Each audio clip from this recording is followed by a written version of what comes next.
ये बात उन दिनों की है जब बुद्ध मरवान में अपना समय व्यतीत कर रहे थे। इस समय तक बुद्धि की प्रदिश दूर दूर तक फैल चुकी थी। बुद्ध दूर दूर से लोगों अपनी चिंताओं और परेशानियों का समाधान खोजने के पास आते थे। ऐसे ही एक दिन जब बुद्ध मरवान में अपने शिष्यों को प्रवचन दे रहे थे तो एक अंधेरे उम्र का व्यक्ति अपने पुत्र को अपने साथ लिए बुद्धि की तरफ चला आ रहा था। जब ये प्रवचन स्थल के पास पहुंच गए तो एक नज़र उन पर डाली और इशारे से बैठने के लिए कहा। जब प्रवचन समाप्त हो गया और सभी लोग वहां से चले गए तो बुद्ध ने उस व्यक्ति को अपने पास बुलाया और बैठने के लिए कहा। वहां चारों तरफ हरियाली छाई हुई थी। मौसम बहुत सुहाना था और तरह तरह के पक्षियों की आवाज़ों गूंज रही थी। ऐसी नज़ारा देखकर उस व्यक्ति को अंदर से असीम शांति महसूस हो रही थी। इसके बाद बुद्ध ने उस व्यक्ति से आने का कारण पूछा तो इस पर व्यक्ति ने कहा, ये तथागत मैं 2 दिन की लंबी यात्रा करने के अपने पुत्र आपसे मिलवाने लाया हूँ। ये मेरे इकलौता पुत्र है और ये हर समय थका थका रहता है। ऐसा लगता है जैसे इसके अंदर कोई जान ही नहीं है, कोई प्राणी ही नहीं है। इसका स्वभाव भी काफ़ी चिड़चिड़ा हो गया है। अगर हम इससे कुछ भी कहते हैं तो ये हमारी छोटी छोटी बातों पर गुस्सा हो जाता है। इसके देखने के क्षमता भी उम्र से पहले ही कमज़ोर हो गई है और इसके बाल भी सफ़ेद पड़ने लगे हैं। इतनी कम उम्र से इतनी बड़ी उम्र का लगना मुझे तो कुछ समझ में नहीं आ रहा है। किसके साथ हो क्या रहा है तथागर मैं अपने पुत्र के शिवास्थाई को लेकर बहुत चिंतित हूँ। जब मैं अपने पुत्र को बौद्ध जी के पास लेकर गए तो उन्हें कुछ औषधि दी और कहा, अपने पुत्र को तनाव में लाने के लिए कहो। वो अपने दिमाग में बहुत अधिक तनाव लेता है, इसीलिए उसकी ऐसी हालत हो गई है। लेकिन मुझे उनके बहुत समझाने के बाद भी तनाव में मतलब समझ नहीं आया। मुझे नहीं पता कि तनाव होता क्या है, ये किन कारणों से आता है और उसे कैसे अपने पुत्र के दिमाग से निकालूं। लेकिन मुझे सबसे पहले तो ये समझना है कि तनाव होता क्या है। इसीलिए तथागत आपके पास आया हूँ। कृपया आप मेरी समस्या का समाधान कीजिए। ये सुनना बुद्ध उसके पुत्र को बड़े ध्यान से देखते हैं, उसके चेहरे को देखते हैं, उसे आँखों से देखते हैं और फिर उसके हाथों में नब्ज को भी देखते हैं। ये सारी विधि करने के पश्चात बुद्ध उस व्यक्ति से कहते हैं, तनाव लेना तो कोई नहीं चाहता, लेकिन फिर भी यह तनाव लोगों के दिमाग की तरह पकड़ लेता है और व्यक्ति जान भी पाता है कि वो तनाव में जी रहा है। लेकिन अगर व्यक्ति तनाव के कारणों में अच्छे से समझ लेता है और तनाव के बारे में कोई ऐसा पैमाना बन लेता है जिससे वो जान सके कि वो कितने तनाव में है, तो वो इस समस्या का समाधान भी खोज सकता है। सबसे पहले तो तुम ये समझो कि तनाव होता क्या है। जब भी कोई व्यक्ति कोई काम कर रहा होता है लेकिन उसका मन कहीं दूर भटक रहा होता है, कल्पनाओं में होता है, तो उसके शरीर और मन को बीच एक दूरी पैदा हो जाती है। ये दूरी जितनी अधिक होगी व्यक्ति उतने ही ज़्यादा बेहोशी की अवस्था में होता है और शरीर और मन के बीच की इसी दूरी, इसी खिंचाव को तनाव कहा जाता है। आखिर कोई पसंदीदा खेलने के बाद व्यक्ति चुस्ती और प्रसन्नता से क्यों भर जाता है, जबकि उसने तो अपने शरीर के थकाया है। लेकिन समझने वाली बात यह है कि खेलते समय मन और शरीर एक साथ पूरी तरह से उस खेल में क्रोधित होते हैं, जिससे शरीर और मन को बीच दूरी पैदा नहीं होती और कोई तनाव पैदा नहीं होती। और अगर दिमाग में कोई तनाव था भी तो वो भी दूर हो जाती है। लेकिन इसके विपरीत जब हम कोई ऐसा काम करते हैं जो हमें पसंद नहीं है तो हमारा सुरूर तो उस काम को कर रहा होता है, लेकिन हमारा मन कहीं दूर कल्पनाओं में भटक रहा होते हैं, जिससे शरीर और मन के बीच एक दूरी पैदा हो गए और तनाव ने जन्म ले लिया। इसीलिए व्यक्ति को एक समय पर सिर्फ एक ही काम करना चाहिए और अपने तन और मन की सारी शक्ति उसी एक काम पर लगा देने चाहिए, जिससे व्यक्ति के अंदर तनाव पैदा ही ना हो। इसके बाद बुद्ध ने कहा, तनाव पैदा होने की मुख्य 8 कारण होते हैं और जिसने इन कारणों को समझ लिया वो जीवन भर तनाव मुक्त रह सकता है। मुख्य कारण में सबसे पहला कारण है अति महत्वाकांक्षी होना। महत्वाकांक्षी होना अच्छी बात है, लेकिन क्या कभी आपने इस बात पर ध्यान दिया है कि इंसान के लक्ष्य कभी पूरी ही नहीं होते। उसका एक लक्ष्य पूरा हुआ नहीं कि वो दूसरे की तरफ भागने लगता है, दूसरा पूरा हुआ तो तीसरे की तरफ, और इस तरीके वो अपने लक्ष्य को पाने के लिए जिंदगी भर गोल गोल घूमता रहता है। इसीलिए जो व्यक्ति अति महत्वाकांक्षी होता है, जिसने बड़े बड़े लक्ष्य बनाया होते हैं, और वर्तमान में कभी रह ही नहीं पाता। उसका मन सदैव भविष्य की योजना बनाने में ही वो व्यस्त रहता है। उसका शरीर तो वर्तमान में रहता है लेकिन भविष्य में ही रहता है, जिससे मन और शरीर के बीच दूरी पैदा हो जाती है और वो तनाव भरी जिंदगी जीने लगता है। बुद्ध के मुंह ये बात सुन उस लड़के ने कहा, बुद्ध तो फिर इसका मतलब है कि हमें लक्ष्य नहीं बनानी चाहिए, क्योंकि लक्ष्य बनाना भी तो महत्वाकांक्षी है। इस पर बुद्ध ने कहा, जीवन में लक्ष्य बनाना कोई गलत बात नहीं है, लेकिन समस्या तब उत्पन्न होती है जब वो अपना पूरा ध्यान उस लक्ष्य से मिलने वाले परिमाण पर ही लगा देते हैं और उसके परिमाण की चिंता करते रहते हैं। व्यक्ति वर्तमान में जीना आना चाहिए। आप लक्ष्य बनाइए और उस लक्ष्य के प्रवृत्ति के लिए कड़ी मेहनत करिए, लेकिन साथ ही साथ आपको इस बात का भी ज्ञान होना चाहिए कि आप भी वर्तमान में जी रहे हैं और वर्तमान ही सत्य है। बुद्ध ने आगे कहा, तनाव का दूसरा सबसे बड़ा कारण है ईश्वर। जब भी व्यक्ति ईश्वर और जलन से भरा जाता है तो उसका मन अंदर से ही सड़ने लगता है। ईश्वर का आंतरिक घाव है। आंतरिक घाव यानी मन का घाव व्यक्ति को शरीर का घाव तो भर सकता है, लेकिन मन का घाव कभी नहीं भर सकता है। इसीलिए व्यक्ति को दूसरे की खुशी और तरक्की के कभी ईर्ष्या नहीं करानी चाहिए, क्योंकि तनाव का कारण है। इसके बाद बुद्ध ने तनाव का अलग कारण बताते हुए कहा कि आरुषिपूर्ण काम करने से भी मन में तनाव पैदा होता है। जो काम करना हमें पसंद ही नहीं है, जिस काम में हमारी रुचि ही नहीं है, उस काम में हमारा मन लग ही नहीं पाएगा। हमारा शरीर तो वही बैठा रहेगा, लेकिन हमारा मन कल्पनाओं की उड़ान भरेगा, जिससे शरीर और मन के बीच दूरी पैदा हो जाती है और व्यक्ति तनावग्रस्त हो जाता है। इसीलिए इंसान को हमेशा अपनी रुचि के अनुसार ही कार्य करनी चाहिए।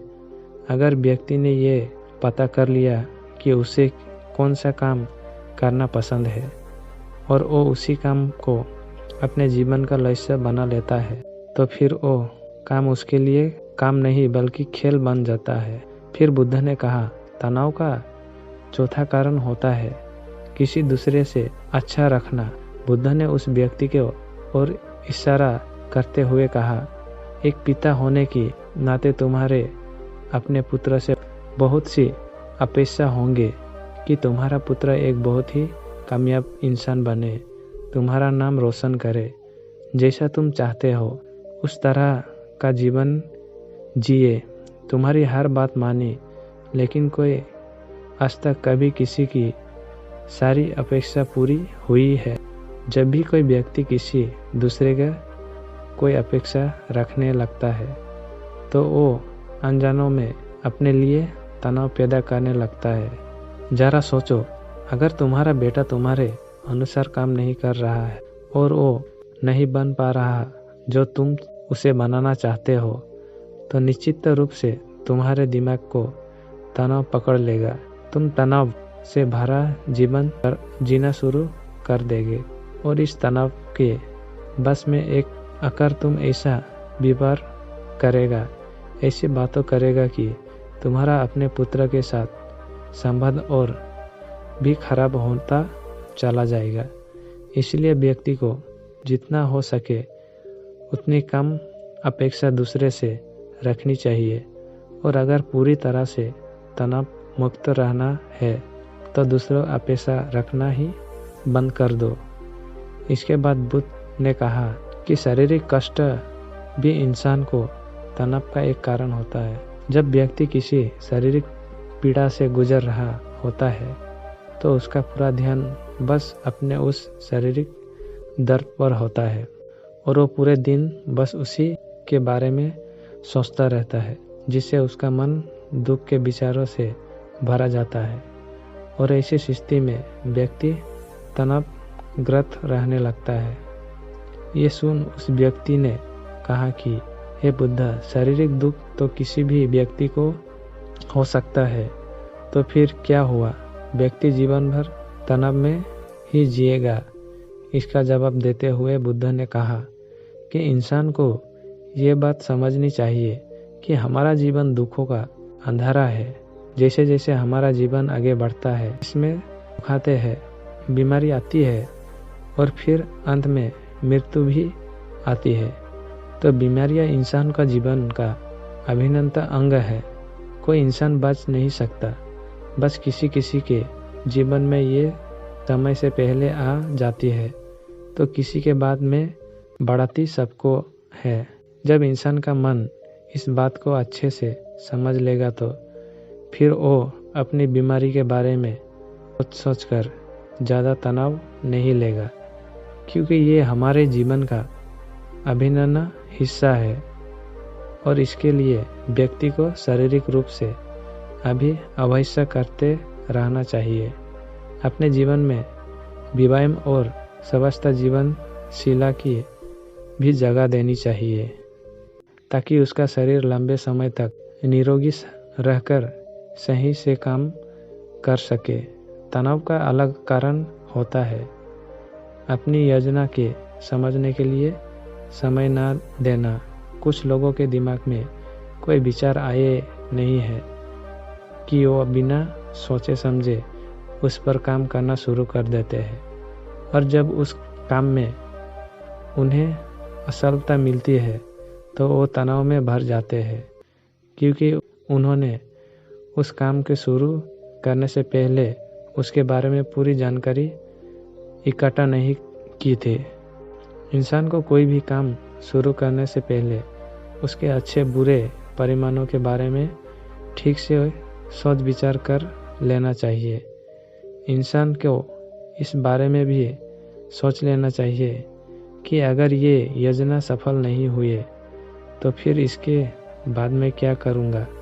इसलिए व्यक्ति को अपनी योजना के ठीक से समझने के लिए पूरा समय देना चाहिए ताकि बाद में उस योजना की वजह से तनाव पैदा ना हो। तनाव का सत्वा सबसे बड़ा कारण होता है टलमटल करना, आज के काम को कल पर टालना। और लोगों ने ये कहावत तो सुनी होगी कि अश्लील इंसान शरीर सबसे बड़ा सूत्र है। इंसान आलस्य की बजाय से आज के काम को कल के लिए टाल देता है और फिर काम को टालना उसकी आदत बन जाती है। काम को कल पर टालने वाले व्यक्ति का काम कभी भी समय पर पूरा नहीं हो पाता, और अगर किसी तरह से पूरा हो भी जाता है तो वो उतना अच्छा नहीं हो पाता जितना अच्छा उसे किया जा सकता है। और फिर ये बात व्यक्ति के अंदर तनाव पैदा करती है। लेकिन काम को टालना, ये काम को एकदम अंत समय पर करना एक आदत है। इसलिए व्यक्ति ना चाहते हुए भी बार बार अपनी इस आदत का शिकार बन जाता है और काम को टालता रहता है। और फिर जब काम की समय सीमा पास आ जाती है तो वो तनाव से भर काम को पूरा करने का प्रयास करता है। इसलिए तनाव मुक्त रहने के लिए व्यक्ति को काम को टालने की आदत छोड़नी पड़ेगी। और ये सभी संभव है जब व्यक्ति काम को समय पहले ख़त्म करने का निश्चय करे। सबसे आखिर और सबसे प्रमुख करना जो तनाव का होता है वो है ज़्यादा सोचना। लगातार सोचते रहना भी एक बीमारी है, और ये उस व्यक्ति में सबसे ज़्यादा पाई जाती है जो कल्पनाएं करता है, जो अतीत की घटनाओं और भविष्य के बातों के बारे में सोचता रहता है, जो बेवजह अनुमान लगाता रहता है। इसलिए व्यक्ति को ज़्यादा सोचने की आदत पर लगाम लगाना चाहिए। इसके लिए जितना हो सके खुद को काम में व्यस्त रखना चाहिए, और हर दिन ध्यान का अभ्यास करने के लिए अपने जीवन का हिस्सा बना लेना चाहिए। बुद्ध के मुंह से ये सारी बातें सुनकर उस व्यक्ति ने हाथ छोड़कर कहा, बुद्ध, मेरा पुत्र तो अभी मात्र 20 वर्ष का ही है और इसमें अभी इतनी समझ भी नहीं है कि ये आपकी बताए सारी बातों का एक साथ पालन कर सके। अब कृपया करके तनाव मुक्त रहने का कोई आसान सा तरीका बता दे जिससे मेरा बेटा उसका अनुसार भी कर सके और तनाव मुक्त भी रह सके। उस व्यक्ति की ये प्रश्न सुन बुद्धि ने कुछ सोचते हुए जवाब दिया, अगर तुम इतनी सारी बातों का पालन नहीं कर सकते तो इसके लिए एक बहुत ही आसान विद्या है। तुम एक बार में एक काम को करने पर ध्यान लगाओ भी काम कर रहे हो उस समय पर सिर्फ उसी काम को करे, सिर्फ उस पर ही अपना पूरा ध्यान लगाओ। और अगर तुम्हारा मन इधर उधर भटक जाता है तो जैसे ही तुम्हें याद आए उसे वापस भी उसी काम को लगा दो। ये सबसे आसान और अच्छा तरीका है तनाव मुक्त रहने का। जब तुम भजन करो तो उस समय सिर्फ भजन ही करो, उसके पूरे स्वाद का आनंद लो, उसी अनुभव करो। जब चलो तो अपना पूरा ध्यान सिर्फ चलने लगा दो। इससे तुम्हारा मन और तुम्हारा शरीर दोनों एक जगह पर क्रोधित रहेगी, दोनों को बीच दूरी पैदा नहीं होगी, जो कि तनाव का मुख्य कारण होती है। दोस्तों, आज की यह पीड़ते हुए ही समय पर 2-2, 3-3 काम करने की आदी हो चुकी है। जैसे फोन पर बात करते हुए, गाड़ी चलाना, खाना खाते हुए टीवी देखना, ये फ़ोन चलाना, और फिर इसकी शिकायत रहती है कि मैं तनाव में जी रहा हूँ, मेरा मन शांत रहता है या मैं चिड़चिड़ा सा हो गया हूँ। जब कोई व्यक्ति एक ही समय पर 3-3 काम करेगा तो तनाव पैदा होना तो स्वाभाविक है, क्योंकि दिमाग तो एक समय पर पूरा ध्यान लगाकर सिर्फ एक ही काम कर सकता है। पूर्ण रूप से एक ही समय पर 2 काम पर ध्यान कभी नहीं लगा सकता। इसलिए जहाँ तक संभव हो सके एक समय पर सिर्फ एक ही काम करने का प्रयास करें, वो भी पूरे ध्यान के साथ। दोस्तों, आशा करता हूँ कि आपको इस कहानी से काफ़ी कुछ सीखने को मिला होगा। तो दोस्तों, आप लोग से एक रिक्वेस्ट है, हमारी टॉप 1 चैनल को सब्सक्राइब करके जरूर जाइएगा और जितना हो सके शेयर कर दीजिएगा।